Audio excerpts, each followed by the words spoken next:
Question में बोला गया है land is among the most important natural resource, it covers only about %, of the total area of the earth surface. तो पूछा गया है लैंड कितना एरिया कवर करता है अर्थ टोटल अर्थ सरफेस का, तो आंसर हो जाएगा इसका 30%। तो आप लोग को याद रखना है कि 30% जो एरिया है वो कहाँ होता है, वो लैंड कवर करता है, मतलब वो लैंड फॉर्म के फॉर्म में होता है, लैंड के फॉर्म में होता है। आगे बढ़ते हैं, अगले क्वेश्चन पे आते हैं। तो अगले क्वेश्चन में बोला गया है dash land are also called common property resource. A option is private, B option is community and C option is government.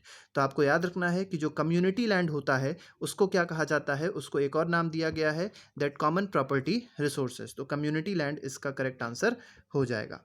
अगले क्वेश्चन पे आते हैं। क्वेश्चन 3 देखते हैं हमारे पास क्या है। क्वेश्चन 3 में बोला गया है the thin layer of grainy substance covering the surface of earth is called. A option is land, B option is soil and C option is rock. तो बच्चों इसका सही आंसर है बी ऑप्शन सॉयल। तो जो थिन लेयर होती है granny substance की, जो अर्थ के सरफेस को कवर करती है, उसका नाम क्या होता है, दैट इज कॉल्ड सॉयल। तो ऑप्शन इसका सही क्या हो जाएगा, तो option the right answer will be option number B. Next question पे आते हैं। नेक्स्ट क्वेश्चन हमारे पास है बहुत बेसिक सा, देखिए डायग्राम भी बना है, आप सबको पता भी होगा। The mass movement of rock, debris और earth down a slope is a part landslide, B part earthquake and C part tsunami. तो जो मास मूवमेंट हो रहा है डेब्रिस का, डेब्रिस मतलब ये होता है मलबा जिसको कहते हैं हिंदी में, तो जो मलबे का डाउन स्लोप मतलब स्लोप के डायरेक्शन में जिस तरफ उसका स्लोप होगा उस तरफ की ओर मास मूवमेंट होगा, मतलब वो गिरने लग जाएगा मलबा, तो उस प्रोसेस को क्या कहते हैं, तो इसका सही आंसर हो जाएगा ए लैंडस्लाइड। तो लैंडस्लाइड इसका बिल्कुल सही आंसर हो जाएगा। और ये अक्सर हिली एरियाज में देखे आते हैं जहाँ पे बड़े बड़े माउंटेन्स पाए जाते हैं। अगले क्वेश्चन पे आते हैं। अगले क्वेश्चन को देखिए which layer of soil contains humus. तो आपसे पूछा गया है ह्यूमस किस लेयर में होता है। A option is top soil, B option is sub soil and C option is bed rock. तो आप देख पा रहे हैं हमने एक डायग्राम भी यहाँ पे दिया है। तो ये वाला जो पोर्शन आपको दिखाई पड़ रहा है, जो ब्लैक कलर का थोड़ा सा पोर्शन दिखाई पड़ रहा है, यही हमारा ह्यूमस है। और ह्यूमस क्या करता है, ह्यूमस में ऑर्गेनिक मटेरियल होते हैं और वो ऑर्गेनिक मटेरियल सॉयल की फर्टिलिटी को बढ़ा देते हैं। और ये ह्यूमस किस सॉयल में प्रेजेंट होती है, तो it is present in top soil. तो टॉप सॉयल जो सबसे ऊपर की परत है, जो टॉप सॉयल है, दैट कंटेन्स ह्यूमस। तो इसका आंसर हो जाएगा पार्ट ए। अगले क्वेश्चन पे आते हैं। क्वेश्चन 6 देखते हैं। क्वेश्चन 6 में बोला गया है the bare ground between the plant is covered, the bare ground between the plant is covered with a layer of organic matter like straw, it helps to retain soil moisture, this process is called. A part is intercropping, B part is terrace farming and C part is mulching. तो आप लोग यहाँ diagram देख पा रहे हैं कि plants के बीच में छोटे छोटे से घास रख दिए गए हैं, या ये कह सकते हैं स्ट्रॉ रखे गए हैं। इसको स्ट्रॉ भी बोल सकते हैं, इसको राइस हस्क भी बोल सकते हैं, हिंदी में इसको भूसा बोलते हैं।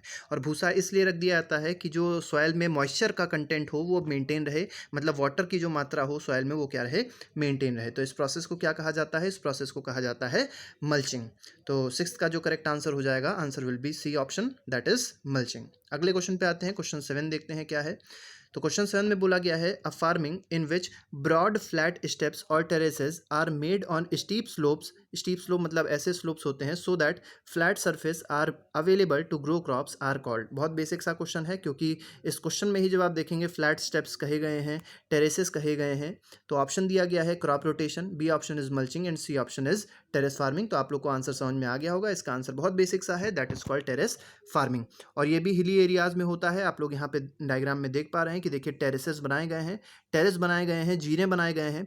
और ये जीने क्यों बनाए जाते हैं, ये जीने इसलिए बनाए जाते हैं कि मान लीजिए वर्षा होती है, पानी बरसता है, तो पानी बहुत तेज़ी से नीचे डायरेक्शन में आएगा, नीचे वाली डायरेक्शन बहुत तेज़ी से पानी का फ्लो होगा, जिसकी वजह से सॉयल भी कहीं ना कहीं इरोड होगा और सॉयल पूरा पूरा जो ऊपर का ह्यूमस वाला पार्ट रहेगा सॉयल का, या जो फर्टाइल पार्ट रहेगा सॉयल का, वो किधर शिफ्ट हो जाएगा, वो नीचे वाले पोर्शन में आ जाएगा। और ऊपर का जो पोर्शन होगा वो कैसा हो जाएगा, अनफर्टाइल हो जाएगा, इनफर्टाइल हो जाएगा। तो ये जो प्रोसेस है जिससे सॉइल इरोजन प्रिवेंट किया जाता है, ये प्रोसेस बहुत इंपॉर्टेंट है। और इस प्रोसेस का क्या नाम है, इस प्रोसेस का नाम है टेरेस फार्मिंग। अगले क्वेश्चन पे आते हैं। अगला क्वेश्चन देखते हैं। तो इस क्वेश्चन में पूछा गया है हम लोग से different crops are grown in alternate rows and are sown at different times to protect the soil from rain wash is called. A part is mix cropping, B part is intercropping and C part is crop rotation. तो आप इस diagram को देख पा रहे हैं, इसमें आप देखेंगे इस वाली रो में दूसरा क्रॉप उगा है और इस रो में दूसरा क्रॉप है, इसका मतलब, और देख पा रहे हैं आप लोग एक ही रो में एक ही क्रॉप है, मतलब ऐसा नहीं है कि इस वाली रो में कोई अलग अलग क्रॉप हो, या इस रो में अलग अलग क्रॉप हो, या इस रो में अलग क्रॉप हो। हर रो में क्रॉप एक है, लेकिन हर रो में क्रॉप मतलब रो वाइज क्रॉप्स डिफर कर रहे हैं। जैसे फर्स्ट रो में अगर कहा जाए कोई क्रॉप उगाया गया, तो सेकंड रो में दूसरा क्रॉप उगाया जाएगा, फिर थर्ड रो में हो सकता है फिर से फर्स्ट वाला क्रॉप उगाया जाए। लेकिन ये नहीं हो सकता है कि फर्स्ट रो में ही दो तरीके के क्रॉप उगा दिए जाएं, ठीक है, या बो दिए जाएं। That is not called. तो ये जो हमारा आंसर हो जाएगा, इस प्रोसेस को क्या कहा जाएगा? इंटरक्रॉपिंग कहा जाएगा। और अगर मान लीजिए एक ही रो में हमारे पास कई सारे पौधे होते, कई अलग प्रकार के पौधे होते, अलग वैरायटीज़ के पौधे होते, तो वो जो क्रॉपिंग होती है उसको क्या बोलते हैं? उसको बोलते हैं हम लोग मिक्स्ड क्रॉपिंग। लेकिन यहाँ पे एट्थ का आंसर हमारे पास क्या हो जाना है? एट्थ का आंसर हो जाएगा इंटर क्रॉपिंग। और क्रॉप रोटेशन आपको पता होगा कि हम लोग रोटेट करते रहते हैं। जैसे मान लीजिए गर्मी में कोई भी हमारे पास कोई भी सीज़न चल रहा है, जैसे मान लीजिए कोई भी सीज़न है, तो उस सीज़न में हमने एक क्रॉप उगाया, जैसे मान लीजिए गेहूँ उगाया, और अगले सीज़न में हमने क्रॉप को चेंज कर दिया, मान लीजिए हम लोग ने पल्सेस उगाई, ठीक है। तो ये जो प्रोसेस है, इस प्रोसेस को कहा जाएगा क्रॉप रोटेशन। मतलब क्रॉप रोटेट होता रहे, मतलब जो भी क्रॉप है उसको हम लोग बदलते रहें, हर एक सीज़न के साथ चेंज होने के साथ साथ क्रॉप भी चेंज हो जाए। अगले क्वेश्चन पे आते हैं। अगला क्वेश्चन देखते हैं। तो पूछा गया है आइडेंटिफाई द फार्मिंग मेथड। इस फार्मिंग मेथड का नाम बताना है क्या है। तो ये फार्मिंग मेथड आप देख रहे हैं, इसमें ये भी हिल वाली चीज़ है, लेकिन इसमें टेरेस नहीं बने हैं। इसमें होता क्या है, पहले इस मेथड का मैं नाम बता देता हूँ। इसको कहते हैं कंटूर प्लोइंग। कंटूर इसमें बनाए जाते हैं, कंटूर्स मतलब कर्व्स बनाए जाते हैं, कंटूर प्लोइंग होता है। और ये कंटूर प्लोइंग जो है, ये भी कहीं ना कहीं हिली रीजन्स में ही यूज़ किया जाता है। होता क्या है कि वर्षा होगी, पूरा पूरा जो सॉइल होगा, उसका जो फर्टाइल पार्ट होगा वो नीचे आ जाएगा। तो इसी को प्रिवेंट करने के लिए करते क्या है, बीच बीच में यहाँ पे हम लोग क्या कर देते हैं, छोटे छोटे से रॉक्स लगा देते हैं। रॉक्स से क्या होता है कि जो सॉइल होता है वो नीचे नहीं आ पाता, जो वाटर का फ्लो होता है वो थोड़ा सा स्लो हो जाता है, जिसकी वजह से सॉइल इरोजन कहीं ना कहीं प्रिवेंट हो जाता है। तो बीच बीच में हम लोग ने देखिए यहाँ पे कई सारे रॉक्स लगा दिए छोटे छोटे, या ये ट्रेंचेस बना देते हैं, जिसको हम लोग मेड़ भी कहते हैं। तो मेड़ भी बना सकते हैं। तो ये जो मेथड है इसको बोला जाएगा कंटूर प्लोइंग। ये टेरेस फार्मिंग से समझ में आ गया होगा क्यों डिफर कर रहा है, क्योंकि टेरेस फार्मिंग में हम लोग फ्लैट फ्लैट टेरेसेस बना रहे थे, या फ्लैट सरफेसेस बना रहे थे, और उसके उसमें फिर फार्मिंग कर रहे थे, ठीक है। तो दोनों में डिफरेंस है। यहाँ पे हम लोग फ्लैट सरफेस नहीं बनाएंगे, हम लोग यहाँ क्या रख देंगे, छोटे छोटे से रॉक्स रख सकते हैं, या हम लोग ट्रेंचेस भी क्रिएट कर सकते हैं अलग अलग जगह पे। जो क्या करेगा, जो करेगा ये कि वो सॉइल इरोजन को प्रिवेंट करेगा। तो इस फार्मिंग मेथड को क्या कहा जाता है, इसको कहते हैं हम लोग कंटूर प्लोइंग। आगे बढ़ते हैं, अगले क्वेश्चन पे आते हैं। तो इस क्वेश्चन में पूछा गया है, in the coastal and dry regions row of trees are planted to check the wind movement to protect soil cover, it is called. तो आप लोग यहाँ इस डायग्राम में देख पा रहे हैं, इस डायग्राम में क्या दिखाई पड़ रहा है, क्योंकि देखिए यहाँ पे कई सारे पेड़ लगे हैं, इधर कई सारे पेड़ लगा दिए गए हैं, यहाँ कई सारे पेड़ लगा दिए गए हैं। ये क्यों लगाए गए हैं पेड़, इसका कारण मैं बताता हूँ। कि मान लीजिए हवा बहुत तेज़ी से चल रही है, हवा क्या करती है कि इसके अंदर जितने भी क्रॉप्स लगे होंगे, इस जगह पे या इस जगह पे जितने भी क्रॉप्स होंगे उनको गिरा देते हैं ये हवा। ये जो एयर होती है, जो विंड होती है, ये पूरे पूरे क्रॉप्स को गिरा देती है, जिससे फसल बर्बाद हो जाती है। तो इसी के लिए क्या किया जाता है, यहाँ पे मतलब इनके साइड्स पे बड़े बड़े से पेड़ लगा दिए जाते हैं। और वो पेड़ क्या करते हैं, वो ट्रीज़ क्या करते हैं, वो ट्रीज़ इस विंड को स्लो कर देंगे या इस विंड को रोक देंगे, ठीक है। तो इस प्रोसेस को क्या कहा जाता है, इस प्रोसेस को कहा जाता है शेल्टर बेल्ट्स। मतलब एक शेल्टर प्रोवाइड किया गया है, जो क्रॉप्स थे उनको एक शेल्टर प्रोवाइड किया गया है, और बाकायदा पूरी बेल्ट बना दी गई है, इसीलिए इसको क्या कहा जाता है, this type of farming method is called shelter belt. मतलब ये जो प्रोसेस है इसको क्या कहा जाएगा, इसको कहेंगे हम लोग शेल्टर बेल्ट्स। आगे बढ़ते हैं, अगले क्वेश्चन पे आते हैं। अगला क्वेश्चन बोला गया है, बहुत बेसिक सा है। only -% of fresh water is available and fit for human use. A option is 4%, B option is 2% and C option is 1%। तो इसका आंसर बहुत बेसिक सा है, आंसर क्या हो जाएगा, 1%। आगे बढ़ते हैं, अगले क्वेश्चन पे आते हैं। An average urban Indian uses about dash liter of water every day. A option is 100 litre मतलब, B option is 150 liters and C option is 200 litre. तो आपको आंसर याद रखना है, इसका आंसर इज 150 लीटर्स। आगे बढ़ते हैं, अगले क्वेश्चन पे आते हैं। तो देखिए बहुत बेसिक सा डायग्राम दिया गया है, आप लोग ने अक्सर वाला डायग्राम देखा होगा। Rain water dash is the process of collecting rain water from roof tops and directing it to appropriate location. A option is storage, means rainwater storage.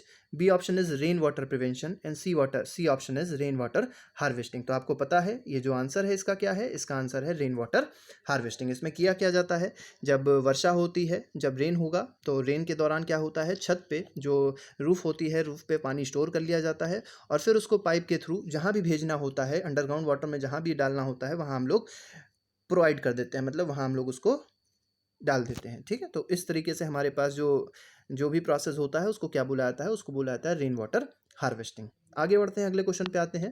Question 14 में बोला गया है silk is obtain from silk worm that breeds on, यहाँ पे that are breed on नहीं होना चाहिए, that breeds on dash tree. तो सिल्क वॉर्म आपको पता होगा, सिल्क वॉर्म किस ट्री पे ब्रीड करता है ये बताना है। तो A option is pine, B option is mango and C option is mulberry. तो इसका आंसर क्या हो जाएगा? इसका आंसर हो जाएगा मलबरी। आपने सुना होगा, शहतूत का नाम सुना होगा। तो ये देखिए शहतूत का पेड़ है, इसी शहतूत के पेड़ पे ये जो आपको एक कीड़ा दिखाई पड़ रहा है इसी को बोलते हैं सिल्क वॉर्म।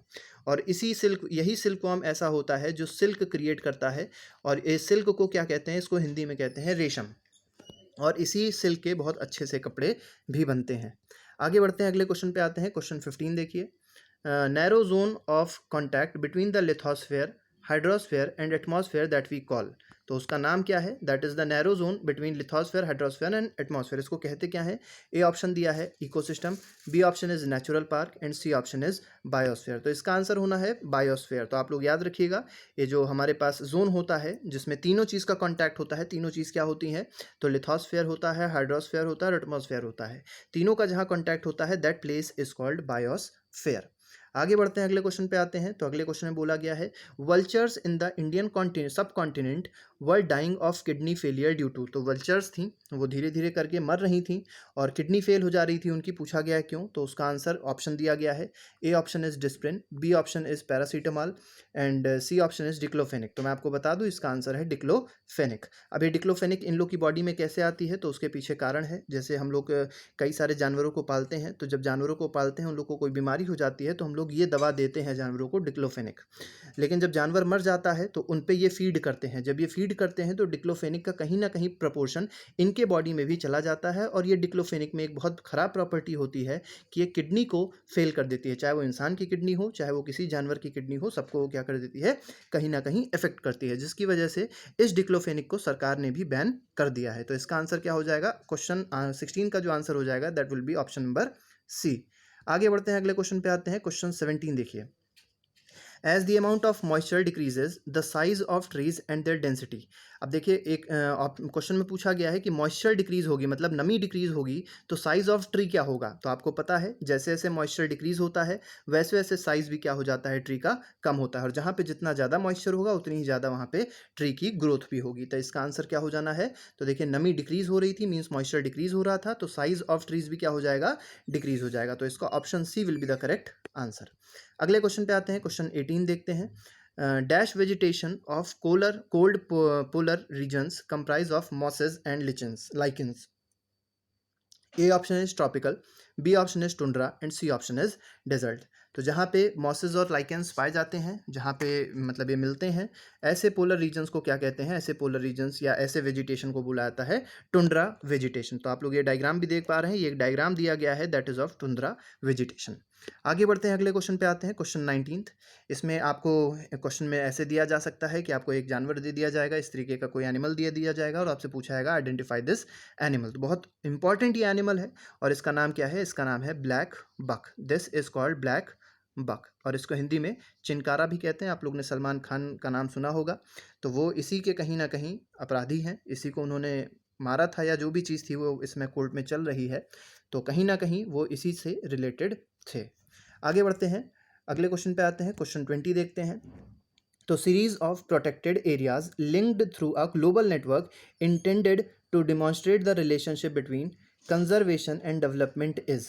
तो बहुत अच्छा सा क्वेश्चन है, ये आपको डेफिनेशन दी गई है और ये किसकी डेफिनेशन होती है? ये है बायोस्फीयर रिजर्व की एक डेफिनेशन। तो आप लोग को याद रखना है, आपको ये डेफिनेशन भी याद रखनी पड़ेगी कि ये जो डेफिनेशन है, जो ग्लोबल नेटवर्क होता है जिसमें रिलेशनशिप एक होती है किसके किसके बीच में? तो कंजर्वेशन के और डेवलपमेंट के बीच में रिलेशनशिप एक बनाई जाती है। इस तरीके का डेवलपमेंट वहाँ का किया जाता है कि वहाँ पे हमारे जो नेचुरल इकोसिस्टम है वो भी कंजर्व रहे और उस जगह का डेवलपमेंट भी हो सके। तो उसको क्या बोला जाता है? That is called biosphere reserve. मतलब वो एक एरिया रिजर्व करी जाती है, ठीक है, तो उसको क्या बोलते हैं? उसको बोलते हैं बायोस्फीयर रिजर्व। आगे बढ़ते हैं, अगले क्वेश्चन पे आते हैं। तो इससे पूछा गया हमसे dash has been established that list several species of animals and birds in which trade is prohibited। तो ये आप लोग को दिखाई पड़ रहा होगा, ये सिंबल है, तो इसका नाम होता है साइट्स। ठीक है, तो ये एक बहुत इंपॉर्टेंट ऑर्गेनाइजेशन है जो इंडेंजर्ड स्पीशीज़ को क्या करती है, प्रिवेंट करती है ट्रेड होने से, मतलब इंडेंजर्ड स्पीशीज़ का ट्रेड होने से प्रिवेंशन कौन करता है, तो ये इंटरनेशनल ऑर्गेनाइजेशन प्रिवेंट करती है इस चीज़ को कि उन लोग का व्यापार या ट्रेड ना हो पाए। आगे बढ़ते हैं, अगले क्वेश्चन पे आते हैं। क्वेश्चन 22 देखते हैं। विच of the following is not a factor of soil formation, तो इसमें से कौन सा ऐसा फैक्टर सॉइल फॉर्मेशन का नहीं है, तो टाइम एक फैक्टर होता है सॉइल फॉर्मेशन का। B is soil texture and C is organic matter, तो ऑर्गेनिक मैटर भी सॉइल फॉर्मेशन में एक मदद करता है या एक फैक्टर होता है सॉइल फॉर्मेशन में, लेकिन सॉइल टेक्सचर का कोई भी रोल नहीं होता है सॉइल फॉर्मेशन में। तो ऑप्शन ए और ऑप्शन सी तो सही रहेगा, मतलब इस क्वेश्चन में क्योंकि नॉट पूछा गया था, तो नॉट जब पूछा जाएगा which is not a factor of soil formation, तो सॉइल फॉर्मेशन का फैक्टर क्या नहीं होता, तो soil texture is not a factor for formation of soil, तो इसका option B will be the correct answer. अगले क्वेश्चन पे आते हैं। अगला क्वेश्चन देखते हैं हमारे पास क्या है। Which of the following methods is most appropriate to check soil erosion on steep slopes, तो देखिए स्टीप स्लोप्स की बात करी गई है यहाँ पे और पूछा गया है सबसे अच्छा मेथड क्या हो सकता है स्टीप स्लोप पे, तो स्टीप मतलब होता है बिल्कुल ऐसा वाला जो स्लोप होता है, ठीक है, तो स्टीप स्लोप्स की बात करी गई है। तो स्टीप स्लोप्स पे पूछा गया है कि सबसे अच्छा मेथड कौन सा हो सकता है सॉइल इरोजन को प्रिवेंट करने के लिए, तो option A is given shelter beds, B option is mulching and C option is terrace cultivation या टेरेस फार्मिंग भी कहा जाता सकता है इसको। तो देखिए शेल्टर बेल्ट्स अभी हमने बताई थी, शेल्टर बेल्ट्स को यहाँ नहीं लगा सकते। दूसरी बात है मल्चिंग, मल्चिंग भी हम लोग इस जगह पे नहीं लगा सकते हैं, तो इस जगह पे जो मेनली यूज़ करी जाएगी जो भी technique that would be called as terrace cultivation. और हमने एक और बात बताई थी अभी कंटूर प्लोइंग, तो कंटूर प्लोइंग भी यूज़ कर सकते हैं, लेकिन ज़्यादा अच्छा जो तरीका होता है दैट इज़ टेरेस कल्टीवेशन, मतलब यहाँ पे एक फ्लैट हम लोग शेप्स या फ्लैट सरफेसेस बनाते हैं और उसी पे हम लोग फार्मिंग करते हैं, जिसकी वजह से कहीं ना कहीं सॉइल इरोजन में कमी आ जाती है, मतलब सॉइल इरोड नहीं करती है। आगे बढ़ते हैं, अगले क्वेश्चन पे आते हैं। क्वेश्चन 24 देखिए। Which of the following is not in favour of conservation of nature, तो इसमें से कौन सा ऐसा है which is not in favour of conservation of nature, तो switch off the verb when not in use, ये क्वेश्चन ये पार्ट सही है। B part is close the tap immediately after using, ये भी करना चाहिए, लेकिन सी पार्ट में दिया गया है dispose poly bags after shopping, तो ऐसा नहीं करना चाहिए, मतलब पॉली बैग्स को जो भी पॉलीथिन के बैग्स होते हैं, जो भी बैग्स होते हैं आपके पास, उनको कभी कभी डिस्पोज नहीं करना चाहिए, उनको क्या करना चाहिए, वी शुड रीयूज देम, उनको रीयूज करना चाहिए, उनको रिसाइकिल करने की भी कोशिश करनी चाहिए। तो इसका आंसर क्या हो जाएगा, answer will be option number C, क्योंकि यहां पूछा गया था not in favour of conservation of natural resource, तो ये वाला जो सी वाला पॉइंट है that is not in favour of conservation of nature, ठीक है, या नेचुरल रिसोर्स। आगे बढ़ते हैं, अगले क्वेश्चन पे आते हैं और आज का आखिरी क्वेश्चन रहेगा। इस क्वेश्चन में दिया गया है मैच द कॉलम, थोड़ा सा लाइट हो गया है ये, कोई बात नहीं, दिखाई पड़ रहा होगा आप लोग को। तो मैच द कॉलम की बात करते हैं। लैंड यूज़, तो लैंड यूज़ जब आप देखेंगे तो प्रोडक्टिव यूज़ ऑफ लैंड को हम लोग क्या कहते हैं, लैंड यूज़ कहते हैं। ह्यूमस की बात करी जाएगी तो ह्यूमस क्या होता है, मैंने भी बताया था आप लोग को, humus is organic matter deposited on top soil. C part की बात करते हैं, रॉक डैम्स की बात करते हैं। रॉक डैम्स क्या होते हैं, मैं भी आपको आगे फोटो में एक दिखाऊंगा कि व्हाट इज रॉक डैम। तो रॉक डैम का फिलहाल काम बता देते हैं कि rock dam is use to prevent soil erosion. Rock dam कोई बहुत बड़ी चीज़ नहीं है, जैसे आप लोग ने देखा होगा छोटी छोटी जो नदियाँ होती हैं या छोटा छोटा जो पानी बहने का स्थान होता है, वहाँ पे आप लोग ने देखा होगा बहुत सारे रॉक्स पड़े होते हैं, और वो रॉक क्या करते हैं, वो रॉक कहीं ना कहीं उस फ्लो का उस मतलब वाटर के फ्लो को रोकते हैं या वाटर के फ्लो को धीमा कर देते हैं, स्लो कर देते हैं, जिसकी वजह से सॉइल इरोजन क्या हो जाता है, कम हो जाता है। तो यहाँ पे जो आंसर आ जाएगा रॉक डैम्स का वो आ जाएगा प्रिवेंट सॉइल इरोजन। और फोर्थ पार्ट में जब आप देखेंगे तो फोर्थ पार्ट में बायोस्फीयर दिया गया है, तो बायोस्फीयर किस में आ जाएगा, बायोस्फीयर आ जाएगा हमारे बी ऑप्शन में, that is narrow zone of contact between lithosphere, hydrosphere and atmosphere, ठीक है। तो ये हमारे पास आज क्वेश्चन थे जो आपके लिए हम लोग लेके आए थे। ये देखिए थोड़ा सा रॉक डैम के बारे में बताया गया है, तो आप यहाँ पे देख सकते हैं, यहाँ पे कुछ चीज़ें लगाई गई हैं, यहाँ पे थोड़े से रॉक्स लगाए गए हैं, तो जो वाटर का फ्लो बहुत तेज़ स्पीड से इधर से आ रहा होगा, सॉइल लेके आ रहा होगा, ठीक है, तो वो उस फ्लो को ये क्या कर देगा, धीमा कर देगा। तो ये जो चीज़ें हैं, ये जो हमने रॉक्स यूज़ किए हैं, वो इस फ्लो को क्या कर देंगे, स्लो डाउन कर देंगे।